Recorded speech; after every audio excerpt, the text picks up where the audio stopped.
In her book, she says the White House was broken. This after 2 years along a president who wasn't housebroken.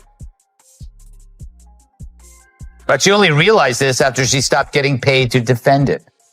But like Jake Tapper's book, it's a new genre of Biden tell-alls that should be subtitled, "I had no idea because I'm severely retarded." If you really thought Karine had it all together with the smile and the big binder, yeah, not quite. Because the second Greg and Megyn walked in, the press room turned into a straight-up comedy scene. Greg was tossing out jokes nonstop. Megyn was cutting through answers like she'd had way too much coffee, and Karine just looked totally confused. She kept blinking like someone finally asked a real question, and suddenly her whole script just collapsed. And honestly, it was kind of sad, but also really funny. To the Megyn Kellys of the world, who have literally voted until this last election, which put me over the edge on voting more for Republicans. But literally now I've voted in 9 presidential elections. God, I'm getting old. And I voted, it was 4 and 4 Dems, 4 Republican votes up until I voted for Trump again this last time. So it was 5 Republicans, 4 Dems. I've been a registered Democrat. I've been a registered Republican. And now I've been a registered independent for 17 years. That's what an actual political independent looks like. Not like somebody who worked for 2 Democrat administrations until they got the stank of desperation all over them. And she ran for the hills trying to pretend she knows what independent. We're an Olympic sport. Greg and Megyn would be taking home gold every single time.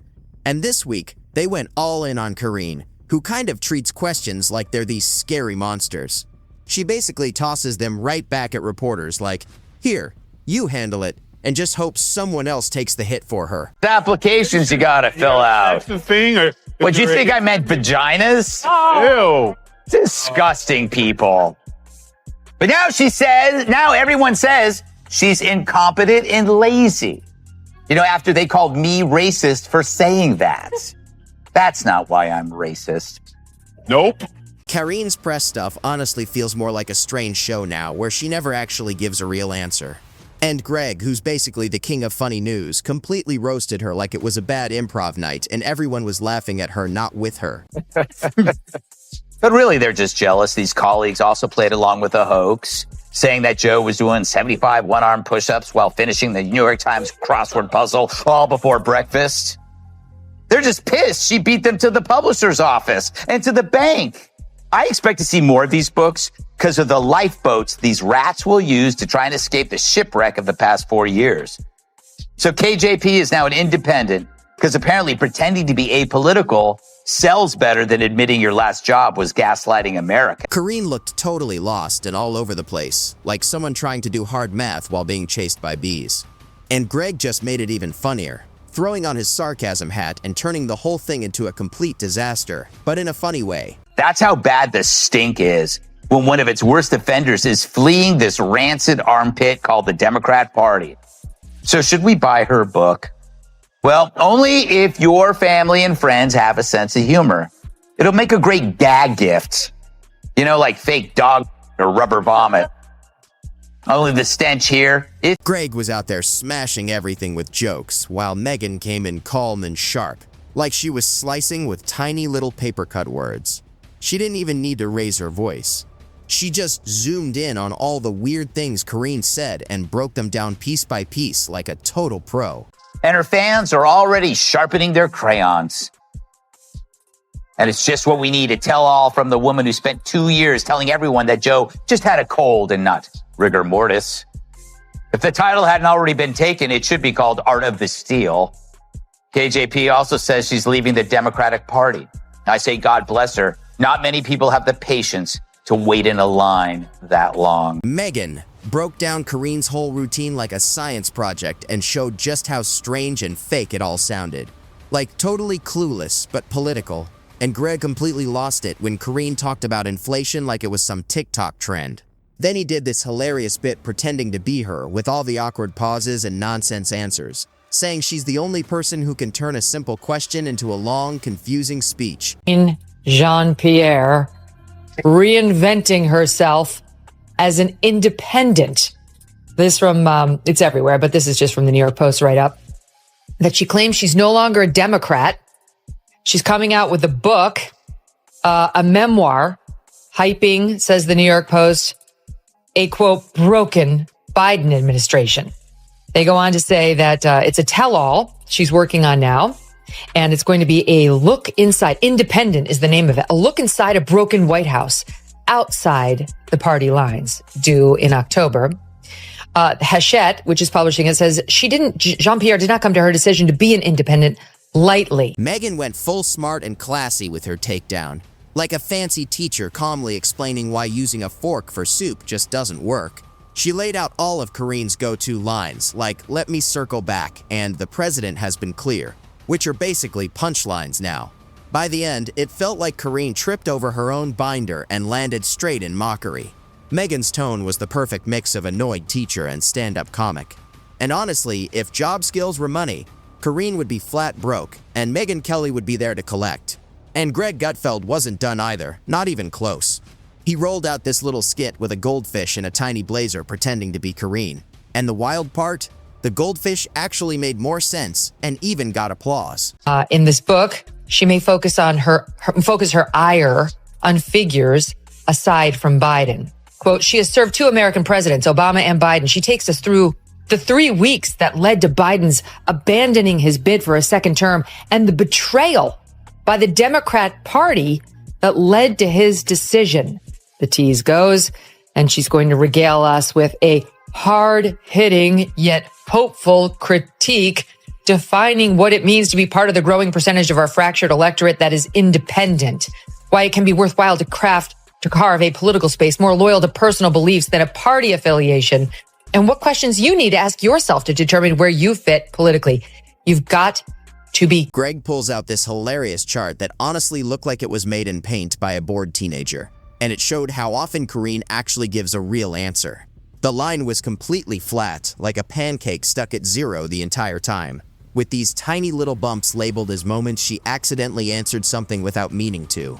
And honestly, the chart didn't even need a joke. It was throwing shade all by itself. Just looking at it made you think, wow, that's rough. By that point, everyone was either laughing or just shaking their heads like, yep, that pretty much says it all without saying much at all. Republicans hate her. She's not in any position to be a connector of our two-party system, and assuming she could be is just ego. It's so good. They're all ripping on her, some by name, saying how dumb she was, how she's a joke, and literally nobody's buying her ability to be an independent connector who somehow is going to heal the partisan breach. Stu, back to my original point when her soundbite was playing of how those were all. Megyn started off smooth, saying Karine talks like a GPS that's stuck on recalculating even when you're not moving at all. She joked that Karine might be the first press secretary who actually makes people more confused on purpose. Greg Gutfeld jumped in and said she's turned dodging questions into an art form, with word salads so messy even jazz musicians would get lost. Then Megyn Kelly added that Karine sounds like she memorized her lines without ever knowing what they mean. Greg followed that up by making the exact face Karine makes when she's pretending she's fine but is clearly panicking. And Megyn just calmly sipped her tea, like she was watching a very slow train wreck made entirely of charts and chaos. You have to say goodbye to Karine Jean-Pierre. I'm sorry, guys, but she's going. It's like, this is the way it's going to, it's the one sadness of Trump winning because let's face it, we're going to miss her a little bit. I kind of missed her word salads. In fact, I'll start with the word salads just so you too will be feeling the pangs that I've been feeling. Here's a little montage of some of the best/worst of Karine Jean-Pierre at the podium. It is hard for us to keep up with this president. What I see is a strong, resolute president. We're seeing these deep fakes, these manipulated videos. By the way, used to make beer brewed here. It is used to make the brew beer in this refinery. Oh, Earth Riders, thanks for the Great Lakes. Is there any possibility that the president would end up pardoning his son? Greg completely drifted into this wild daydream where Karine was running a restaurant, and it was hilarious. He used her slow, serious tone to say things like, "The waiter will arrive once we align appetizer strategy with kitchen leadership." But the time dessert came up, everyone in the fake restaurant had already eaten the menu out of pure frustration. Then Megyn Kelly jumped in, totally calm, like someone setting off fireworks indoors. And imagine Karine trying to help a lost tourist. But instead of giving directions, she starts explaining how left is a social construct, and the map is still under review. Suddenly, the poor tourist is even more lost and quietly wondering if maps are even real. And the wild part is neither Greg Gutfeld nor Megyn raised their voices. They just used that calm, steady roasting tone that somehow hit way harder. Gutfeld's jokes were like a chainsaw in a ballet show, loud, chaotic, and not even trying to be graceful, just wrecking everything in sight. She realizes she was carrying water for a man whose brain was as wet as his pants. Remember, this is the same broad who stared America in the face and said this.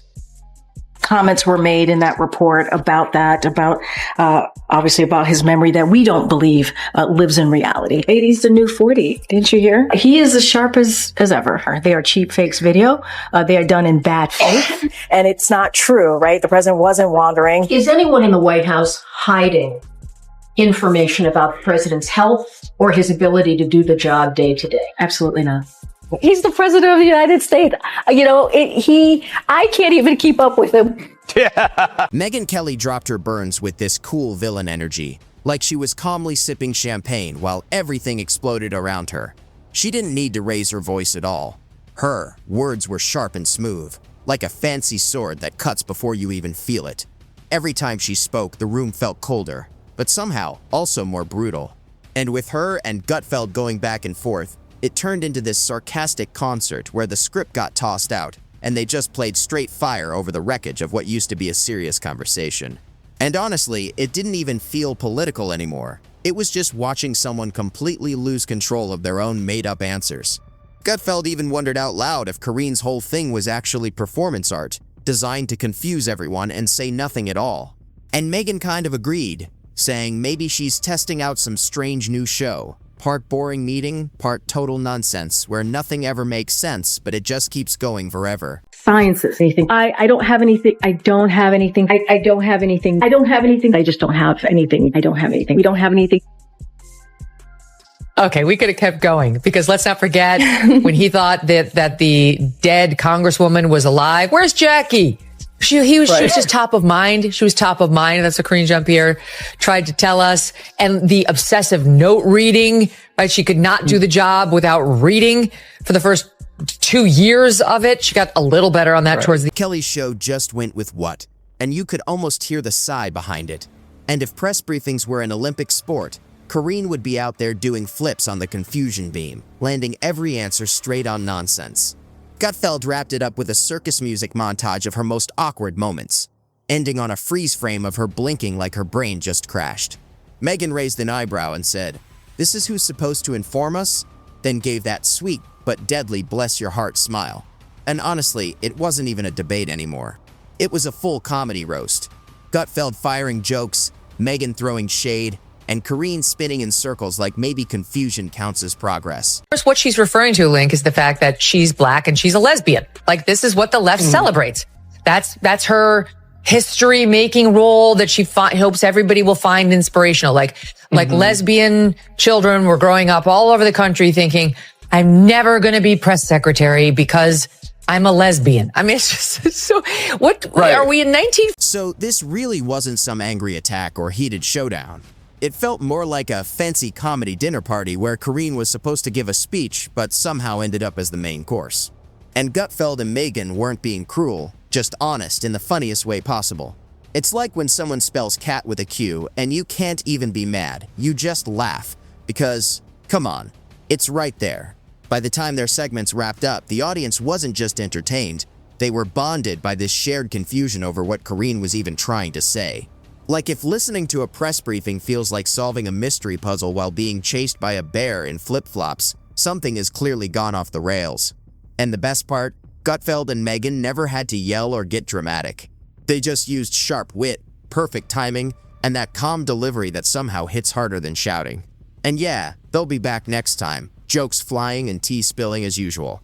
As for Karine, well, she'll probably show up again with a binder full of maybe answers and a whole lot of maybe not. Still spinning, still dodging, and still somehow turning every single question into a game of guess what I didn't say.